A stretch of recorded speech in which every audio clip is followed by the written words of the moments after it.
Kenya's constitution is proving to be one of the, I think, most tested and most resilient constitutions in Kenya. And of course, you may wonder why I'm saying this. Yesterday, Kenya impeached the deputy president.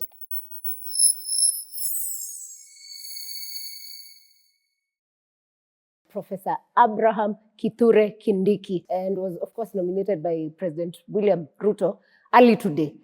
The syllabus in Kenya moves so fast. Someone was impeached at around midnight, and by today, we already have another president. I don't think there's any other African country that has experienced such level of democracy, if you may, or such level of movement in terms of how politics moves in this country. So the announcement to nominate Professor Kindiki was made today morning, and this was communicated by the National Assembly Speaker, that's Moses Wetangula, to Parliament, and Parliament here being the National Assembly, which is supposed to be doing that work. Professor Kindiki now replaces the former deputy president, that is the man Rigathi Gachagua, who's become the shortest serving deputy president, because this is the fourth time we're having a DP. With the current constitution, which Kenya passed on in 2010, is when we started having deputy presidents. We've had one deputy president who was now the current president, that is President William Ruto, who served in the 2 terms, and now the just impeached deputy president, Rigathi Gachagua. And now we have transitioned to Professor Kithure Kindiki. So that's where we are. According to the communication from the president, Professor Kindiki was cleared by all necessary bodies today, which is very interesting for Kenya. From EACC, which is the Ethics and Anti-Corruption Commission, to DCI, which is the Directorate of Criminal Investigation, to HELB, to Commission for University Education, and interestingly, IEBC, which has no commissioners. We cannot conduct election in Kenya because the body that's assigned to do that does not exist at the moment in terms of having the required people or commissioners. And for that matter, there's actually a constituency that has not had representation in terms of a member of parliament, because their member of parliament passed away for 20 months. And because we do not have IEBC, they don't have an MP. But you wonder how then IEBC cleared Professor Kindiki to this level. It's very interesting that IEBC can work for some factions, but then where it matters for the people who need representation, doesn't exist. To me, that particular part doesn't sit well with me, and I know I'm speaking for many other Kenyans, and the Kenyans who do not have the representation. So the efficiency that these bodies have shown in the last, it's not even 24 hours, because he was impeached at around midnight, and this whole thing has just taken today in the last 12 hours. Very interesting, right? And you see, in Kenya, things can work when they need them to work. That is when it's political interest. When it's just us, where we've been asking why shift transfer needed to be fixed and has not been fixed. When we need things that help people, the citizens, things don't move. Capitation for university, for high schools. Anyway, now you understand that politics is about politicians, and that is why, as a voter, you need to be very careful on who you vote for as a president, MP, governor, MCA, because if you don't vote for the right person, your interests don't matter to them, and it's evident, you can see. So let me tell you who's this Professor Kindiki. He has been serving as the Cabinet Secretary for Interior and National Administration, a position he's held since, it's now 2 years, since President Ruto came into power, although in between when we had Gen Z demonstrations, the cabinet was fired, but he still came back to the same position. So he's held it for about 2 years.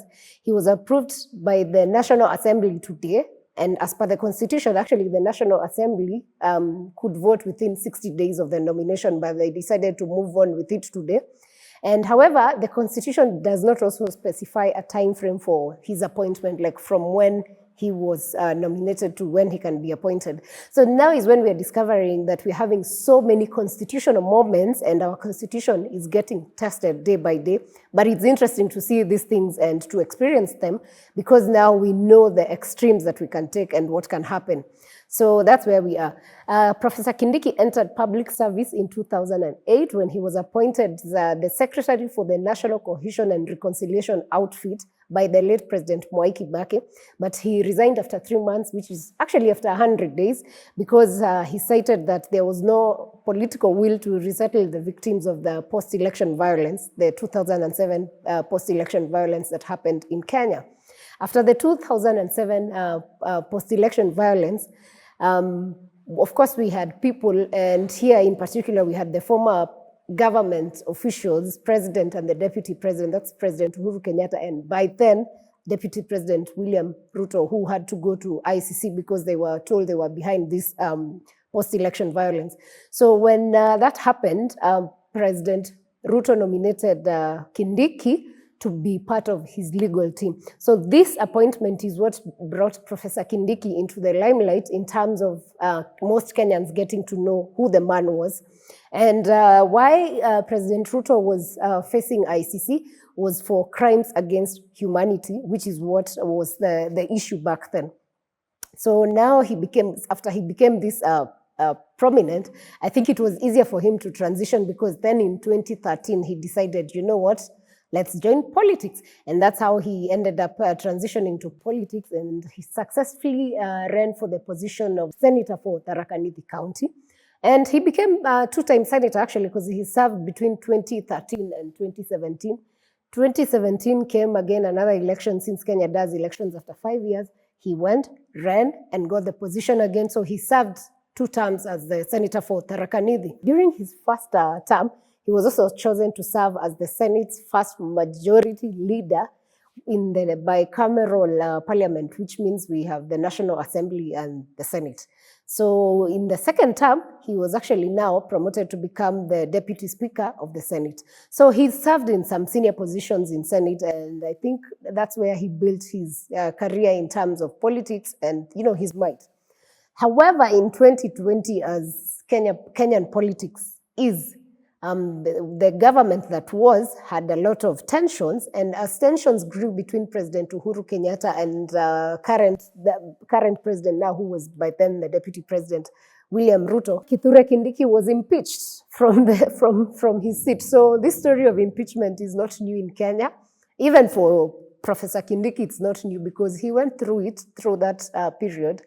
And after that, then that's when he was shown the door and just ended up finishing his second term just as a usual senator like anyone else.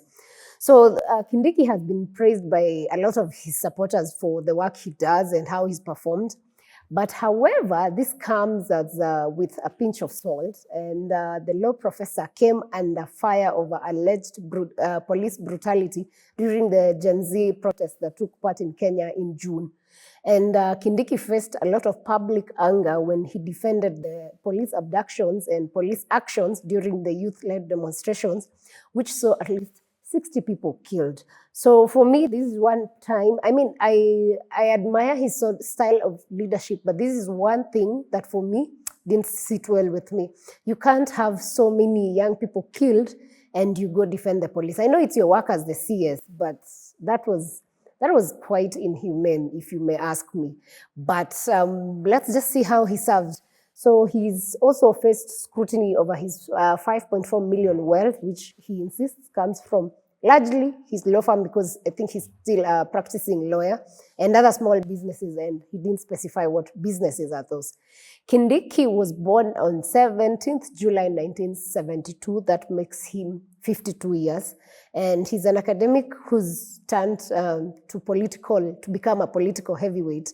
Of course, he was born and raised in Tharaka Nithi County. He attended the Lenana School, and he scored, this I found very interesting, he scored grade C. But the fact that this didn't allow him to go direct to university, he went and sat for exams again and passed, and was able to join. University, where he now managed to attain his studies for law. So in 1998, he obtained a Bachelor's of Law degree from Moi University. In 2000, he obtained a Master's of Law, International Human Rights and Democracy from the University of Pretoria, that's in South Africa. And he also attended the Advocates Postgraduate Diploma in Legal Studies at the Kenya School of Law, which is where anyone wanting to practice law in Kenya, you have to go through that, even if you went and studied in the best of law universities across the world. If you want to practice in Kenya, you have to go through the Kenya School of Law, and he did that. So he graduated, Professor Kindiki also graduated with a PhD in international law from the University of Pretoria. In 1999, he began working as a law lecturer at Moi University and later on started working at the University of Nairobi in 2004, and he remained there until 2005. Then when he returned back to Moi University, where he led the public law department. Kindiki was among the top candidates who was considered by President William Ruto during the 2022 election. But then I think because of the politics of Mount Kenya region and the numbers, then President Ruto opted to have Rigathi Gachagua as his running mate, because initially everyone thought that Kindiki would be the running mate. And something that's now catching up with many people are questioning is if this was actually the plot from the beginning. Like, was the plan to impeach Rigathi Gachagua, have him so that you can consolidate votes from the beginning?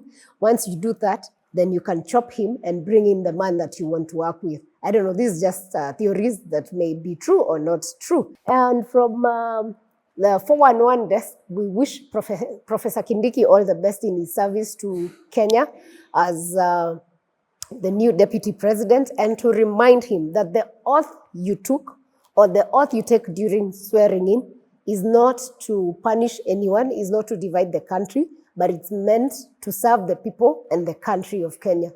So we wish you the very best, and yeah, thanks for watching, and we'll catch you on the next episodes.